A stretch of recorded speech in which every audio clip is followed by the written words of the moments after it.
Drew lay flat on the broken ground, barely breathing. Smoke filled the air. The battlefield was quiet now, too quiet. His ears rang, and the smell of fire, metal, and blood made him feel sick. Around him, the bodies of his squad lay still.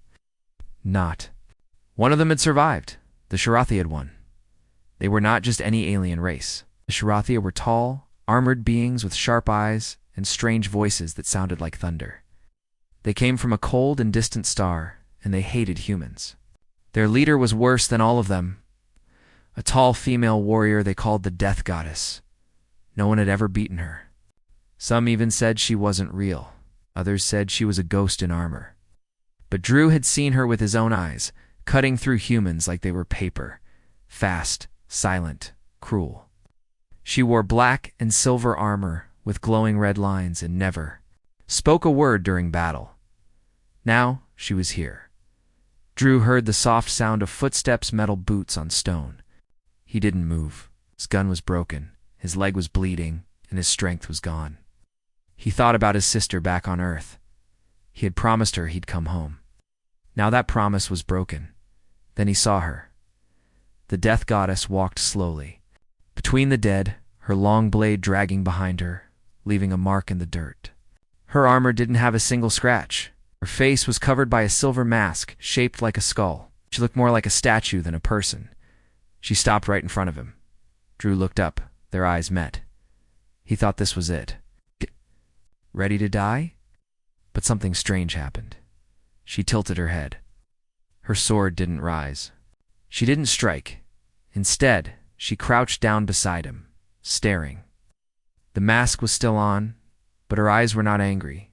They were curious. Like she was trying to understand something. Drew swallowed. Do it, he whispered. Just get it over with. Still, she said nothing. Minutes passed. Then, without warning, she stood up and turned away. She walked into the smoke, leaving him alive. Drew lay there in shock. Why didn't she kill him? Why spare him? He was nothing, just a low-ranking soldier. Everyone else was dead.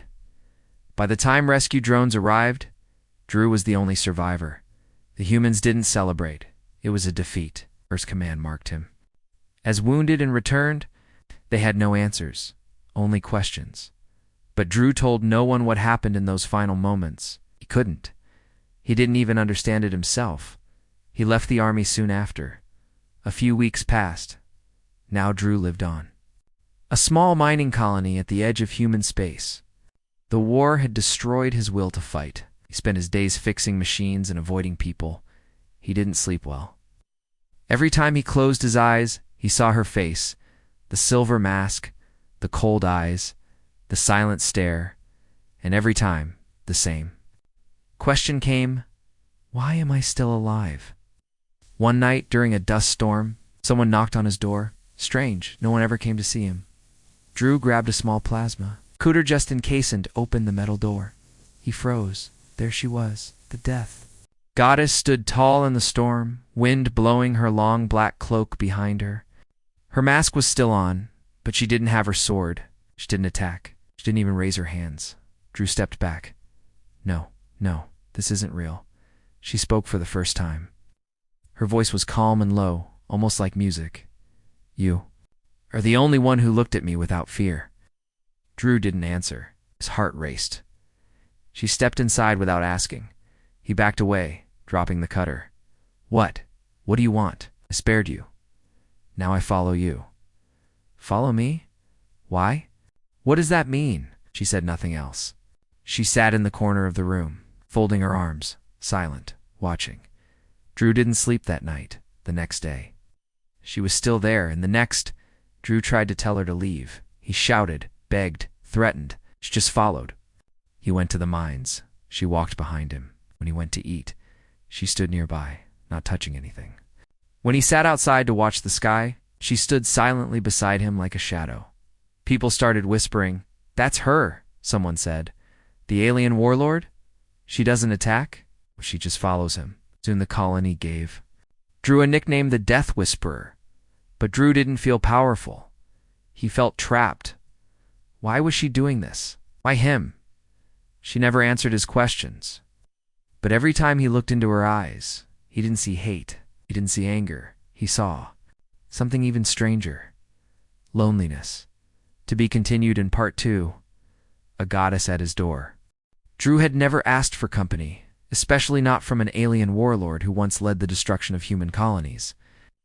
And yet, Vel the death goddess was still with him. 3 days had passed since she appeared at his door. She hadn't hurt anyone. She hadn't spoken again. She just followed him like a shadow. Always calm, always silent. Drew tried everything to make her leave. He shouted. He locked his door. He even took a transport to another part of the colony without telling anyone. But when he stepped off the transport, there she was, standing at the edge of the landing pad, waiting. "How do you keep finding me?" he asked. She tilted her head. "Follow." "That's not an answer," Drew muttered. She didn't say more.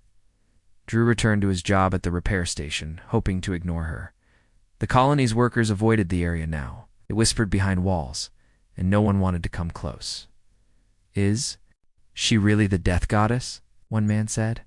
"She's the one who destroyed Outpost Delta, but she hasn't killed anyone here. Maybe she's waiting." They all stayed away. Drew worked alone. Vel stood nearby, arms crossed, silent like a statue. He grew tired of it. "Why are you here?" he asked one evening, wiping sweat from his brow. "You led an army. You were feared by thousands. And now you follow me? A mechanic?"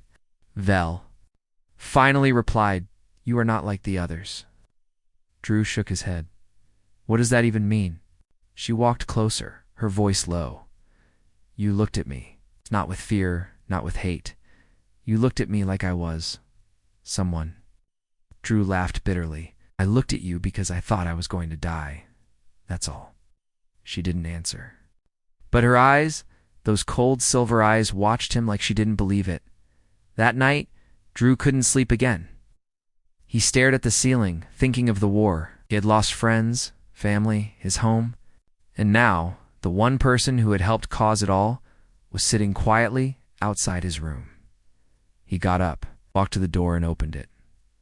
Vel stood under the stars, looking up at the sky. "You never sleep, do you?" he asked. "No, I don't." "You get tired?" "Not the way you do." He sat on the steps. The night air was cool. Silence wrapped around them like a blanket. "Why did you spare me?" he asked again. Vel didn't speak for a long time. Then she said, "I have ended many lives. I do not remember all of them, but I remember yours. We're the only one who didn't scream, you didn't beg, you just looked at me." Drew frowned. "And that made you, what, curious?" She nodded once. "It made me feel something. I do not understand." They sat in silence again. Drew stared at the stars. "I hate what you did," he said quietly. "I hate what you were part of." Vel didn't flinch. "I know. So why follow me? Because I don't want to be that person anymore." The next day, something strange happened. Drew was working on a broken miner bot outside the station. Vel stood nearby as always. But then to Shirathi, scouts appeared. Armed armor, cloaked movements. They were not here in peace. Drew stood, eyes wide. "You know them?" Vel turned slowly. Her hand reached to her side, no weapon. It's just a slow stance of readiness. The two scouts spoke in a cold alien language. "They say, I betrayed them," Vel said. Drew backed away. "What are they going to do? Try to kill me?" The two scouts charged at once. Vel moved like lightning. She grabbed one by the arm, twisted, and slammed him into the dirt. The second swung a blade, but Vel ducked and kicked his legs out. In seconds, both were on the ground. She didn't kill them. She stood over them and said one word, "Go." The scouts stared at her, then disappeared into the shadows. Drew watched, stunned. "You didn't kill them?" "No, you could have." "Yes. Why didn't you?" "I am trying to change." News of the fight spread across the colony.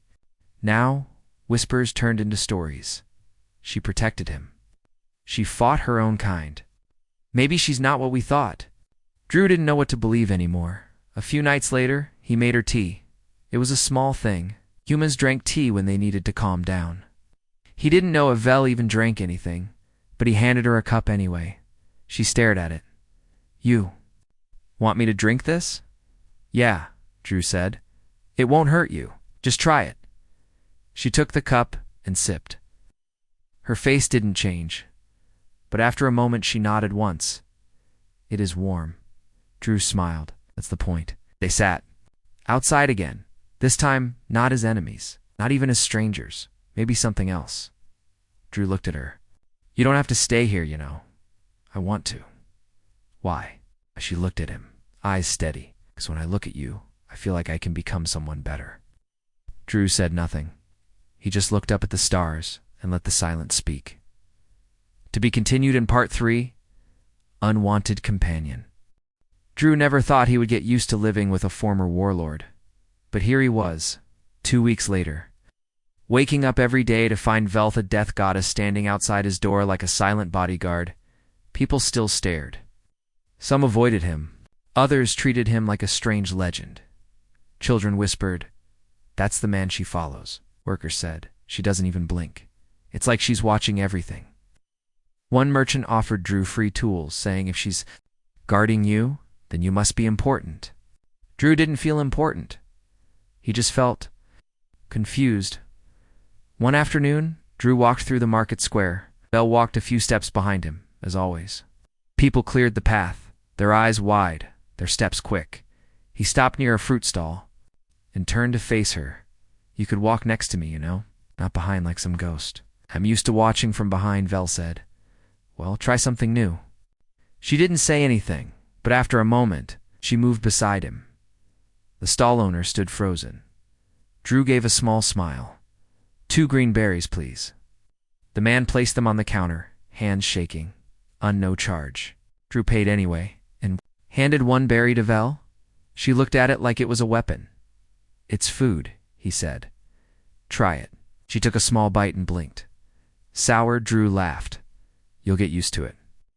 Back at the repair station, Drew tried to ignore the weight of everyone's eyes. His coworkers didn't talk to him anymore. Even his boss only gave him orders through messages. Vel noticed. You are isolated, she said. Yeah, Drew replied. Thanks to you. You wish me gone? Drew looked up from his tools. Honestly, I don't know. You saved my life. Yes, but your presence, it changes everything. Vel nodded slowly. I do not belong here. I understand. She turned to walk away. Wait, Drew said. I didn't say go. She stopped. He sighed. I'm just figuring this out. Vel returned to her silent post. That night, Drew sat outside watching the stars again. Vel joined him without a word. She sat cross-legged, her armor making a soft creaking sound. He looked at her. Do you remember every battle? Yes, even the ones where people begged for mercy. Vel looked up at the sky. Yes, did it bother you? No, not then, and now. She didn't answer. Drew leaned back.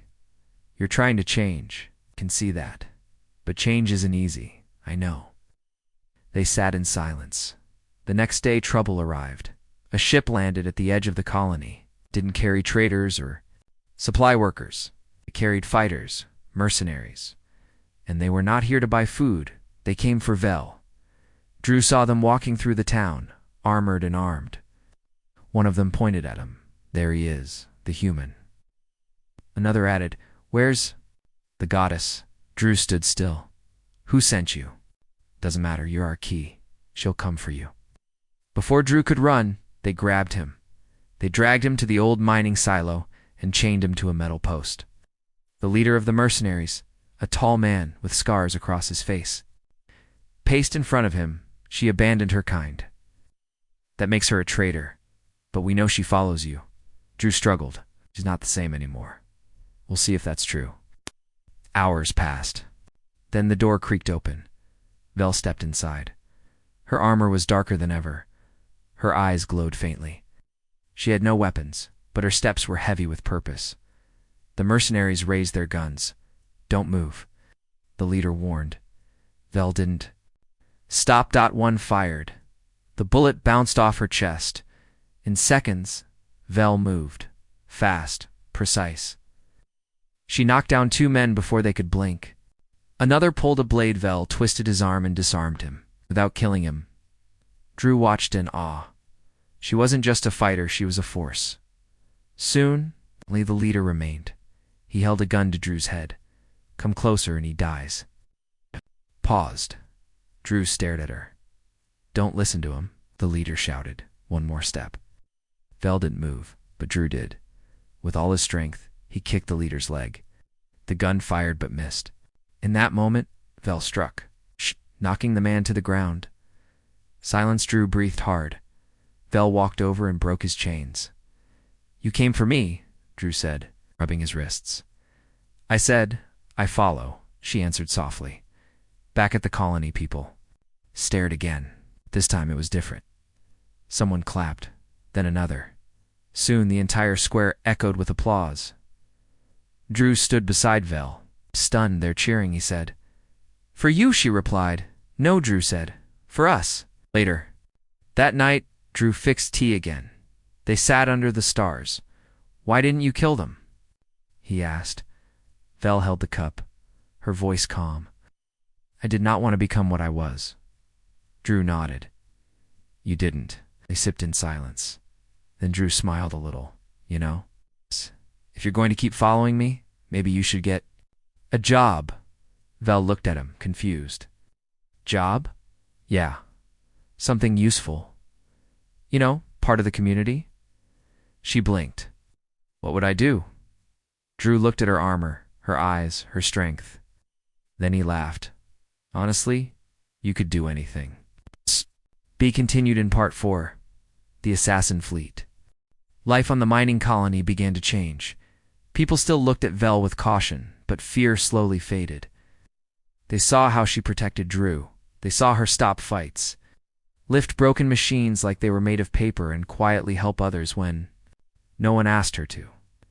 Children no longer ran from her. They watched her with wide eyes. Whispering stories. She used to be the death goddess, one boy said. But now she's his protector, said another. She could crush a wall with one hand. Vel never said anything. She didn't correct them. She just followed Drew, helped with his work, and stood guard while he slept. For the first time in her life, she felt still. Drew was repairing a mining crawler near the ridge when a dark shape moved in the sky. A ship, small, black and fast. It didn't match any human design. He stood up, squinting. Vel appeared at his side, his eyes narrowing. It's not friendly, she said. The ship dropped something. 6 objects landed hard, kicking up dust. As the air cleared, Drew saw them tall.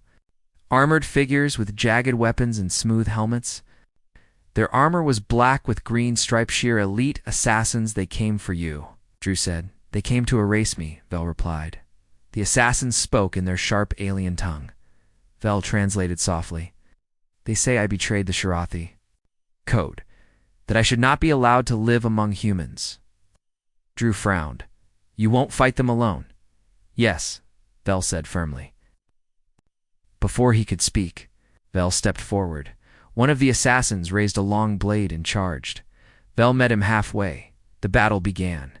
It wasn't like before, where she defended. This was a true fight, fast, brutal, and sharp. The assassins were trained to kill even someone like her. Each of them had fought in wars. Each of them had only one goal: destroy the traitor.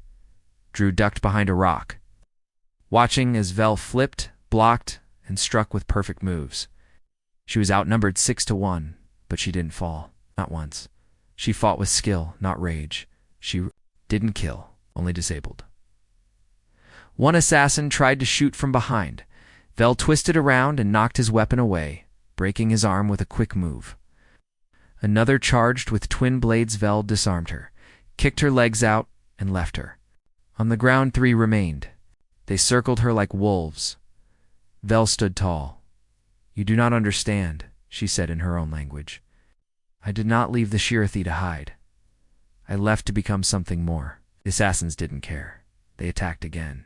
This time Vel was pushed back. One blade cut into her side. Drew shouted, Vel, She didn't fall. She spun around, blocked another strike, and slammed her attacker into the dirt. Blood dripped from her armor. Drew ran forward, holding a metal rod like a weapon. He didn't know what he was thinking. He just knew he couldn't let her fight alone. "Get back," Vel shouted. "No." An assassin swung at Drew, but Vel blocked the attack. Taking another hit to her shoulder, Drew stabbed with his rod weak, clumsy but enough to distract the attacker. Vel took the chance. She struck hard, and the final assassin dropped too. His knees. The fight was over. Vel fell to one knee, breathing hard. Drew rushed to her side. "You're bleeding. It's not deep," she said. "You shouldn't have done it alone. Shouldn't have helped. Wasn't going to watch you die." Vel looked at him. "I told you I follow, not the other way." Drew smiled. "Maybe we follow each other now." Later, Vel sat in Drew's workshop. Armor damaged, skin bruised. Drew cleaned her wounds gently. She didn't flinch. "You could have killed them," he said. "Yes, but you didn't." "No, why?" "They were once like me, lost. In duty, blind to change." Drew nodded. "You're not lost anymore?" Vel looked at him. "You saved me today. I tried." "You did more than try. You stood beside me, even when you knew you were weak." Drew shrugged. "That's what humans do. We help each other. We don't leave people behind." Vel looked away, thinking. The next morning, a message came from Earth's command. They had seen the fight drones. Had recorded the whole thing. The message was simple. "We saw what she did. We believe she's no longer a threat. But others won't stop coming. We suggest relocating or preparing for war. You have our respect. Stay safe." Drew read the message twice. He looked at Vel. "What now?" She stood stronger already. "Now, we choose what comes next." That evening, Vel walked through the colony, not behind Drew, but beside him. People didn't run. A child waved at her. She stopped and waved back. Drew saw it. He smiled. "You're different now. I'm still learning." He nodded. "So am I." The stars above blinked softly. Far away, enemies were still watching, still planning. But for now, they had peace. And this time, they would fight for it together, to be continued in Part 5. The Human Code. The days after the attack by the assassins were quiet. Drew worked in the workshop again. The broken crawler from the mines was almost fixed.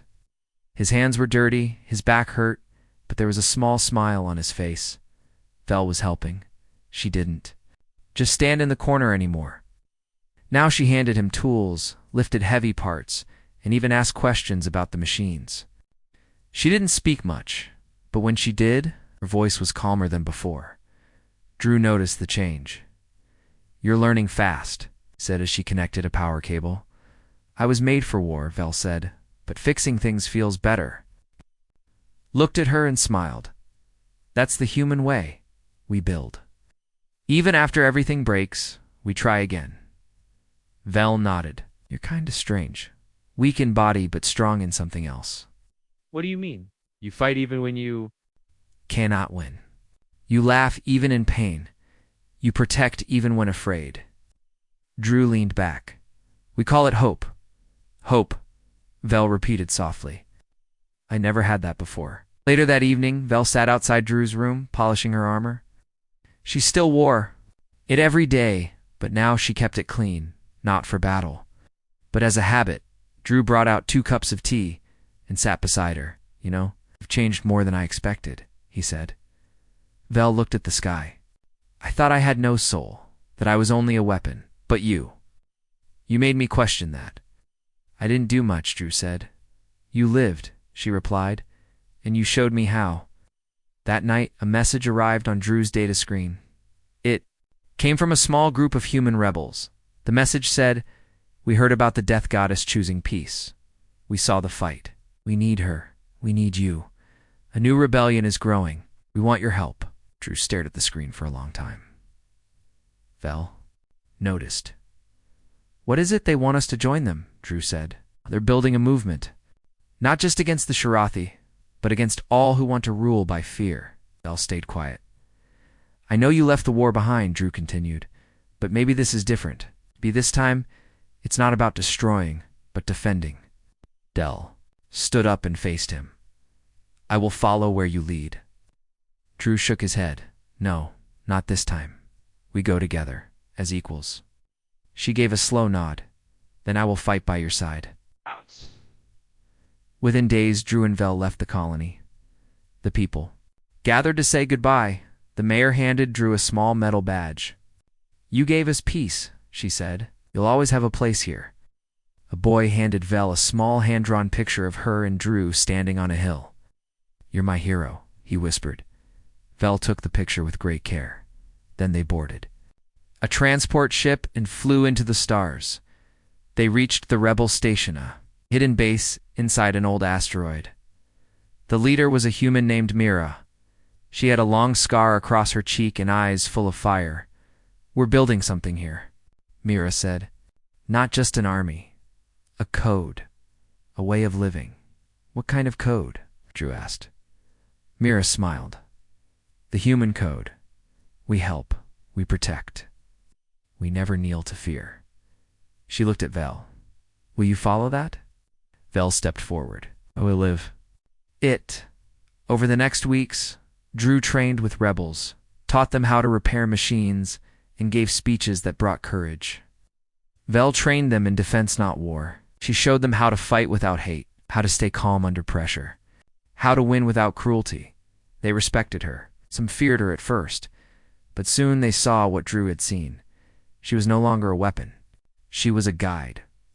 One day, while helping a young fighter, Vel saw a small girl crying in the corner of the base. She walked over and sat beside her. Why do you cry? She asked. My father died in the last Shirathi raid, the girl whispered. He said he'd come back. Vel didn't know what to say. She had caused pain like that before. I used to be like those who hurt him, Vel said softly. I cannot change the past, but I will protect you now. The girl looked up and nodded. Promise? I promise. From that day, the girl followed Vel wherever she went, just like Vel had once followed Drew. Drew stood on the command deck, watching screens fill with reports. Small colonies were rising up. People were resisting. The news of Vel's change of her alliance with humans had spread. Even some Shirathi soldiers were questioning their orders. A revolution was beginning, and at the heart of it were two people, a broken soldier who once lost everything, and a goddess of death who had learned to care. Drew looked at Vel as she walked in. The child at her side, We're changing things, he said. Yes, Vel replied. There will be more battles. We'll face them. She nodded together. Drew smiled. That's the human code.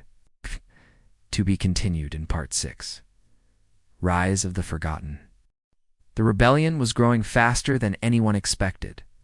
Small colonies, long forgotten by the great powers, began to send supplies and fighters. They were tired of living in fear. Like the story of Vel, the death goddess who chose to protect humans. Spread like fire. Drew stood on the bridge of the rebel ship, looking out at the stars. Vel was beside him, watching the same endless black. Do you think we can win? Drew asked quietly. Vel looked at him, her eyes soft but strong. We have something they don't. Hope. Drew nodded at the rebel base the team prepared for. A big mission. They planned to take back a space station controlled by the Shirathi.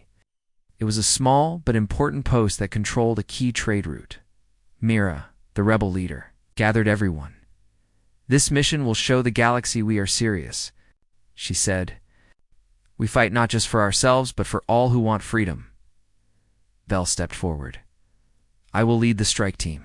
Drew put a hand on her shoulder. We do this together. The attack was fast and fierce.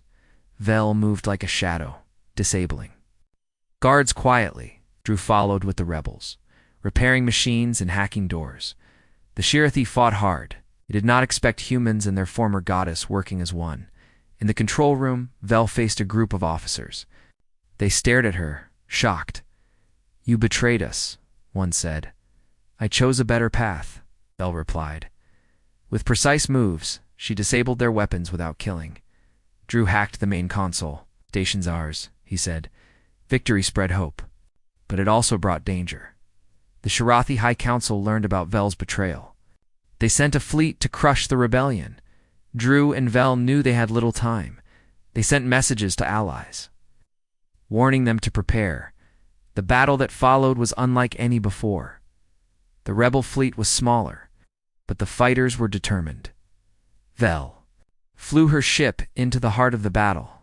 Drew was in the command center, guiding fighters and coordinating attacks. Lasers and missiles filled space. Vel's ship danced through enemy fire. She used skill, not brute force. She targeted the enemy commanders, breaking their control. During the fight, Vel's ship was hit. Alarms blared. Drew saw the damage reports. "Vel, your shields are down. You need to retreat." "No," she said calmly. "I finished this."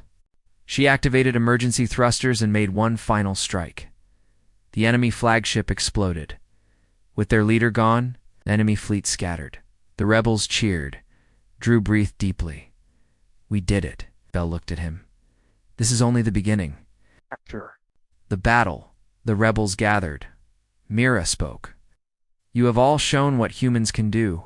We fight with heart and mind. We're not just survivors, we are fighters for a better future." Vel stood quietly beside Drew. The crowd looked at her differently now. She was no longer the death goddess. She was their protector. That night, Drew and Vel sat under the stars. Drew asked, "Do you miss your old life?" Vel shook her head. "No, it was full of pain and fear." "Do you think you'll ever go back?" "No, I belong here. With you." Drew smiled softly. "I'm glad." The rebellion grew stronger each day. New allies joined. Old enemies watched carefully. But Drew and Vel knew they had something no one could take away. Their bond. Together, they would face whatever came next. To be continued in Part 7. The one she chose. The war was ending. The Sharathi High Council was broken. Their fleet scattered. Across the galaxy, whispers told the story of the human and the death goddess who fought together. They became legends, symbols of hope and change. Drew stood on the bridge of the rebel flagship. Beside him was Vel, still wearing her dark armor, but now softer, almost like a shield, not a weapon. "We did it," Drew said quietly. Vel looked at him. "The war is over. Big peace is just the beginning." The galaxy prepared for a new time. Leaders met to make peace agreements. Humans and many alien species started rebuilding. Vel was offered a place among the new leaders. She could return to power, but it would mean leaving Drew on the path she had chosen. One evening, Drew and Vel sat on a quiet balcony, stars bright above them. "Will you leave?" Drew asked. Vel shook her head. "No, I have chosen my path. It is with you." Drew smiled, feeling the weight of the moment. "You saved my life once," Vel said. "I choose to stay. Not because I am bound to you, but because I want to." The galaxy watched as the death goddess walked beside a human, no longer a symbol of death, but of hope, together. They traveled to worlds torn by war, helping rebuild cities, teaching peace, and sharing stories of courage. Vel learned the meaning of mercy. Drew learned strength from the goddess who was no longer a goddess of death, but even in peace. Dangers lurked. Some old enemies refused to accept change. One night, a secret group attacked the rebel flagship. Drew and Vel fought side by side. Vel's sword flashed. Drew's quick thinking saved many lives. They were unstoppable not because of power, but because of trust. After the battle, Vel looked at Drew. "You have given me something no one else could, and you gave me hope." They smiled. Years passed. The child who once followed Vel grew into a brave leader. The rebellion became a federation, a union of planets working together. Drew and Vel stood at the heart of it all. Their story inspired generations. One quiet night, Drew looked at Vel and said, "I never imagined my life like this." Vel took his hand. "Neither did I." They stood together. Under a sky full of stars, the goddess who once brought death had chosen life, and the human who survived had found something worth living for. The end.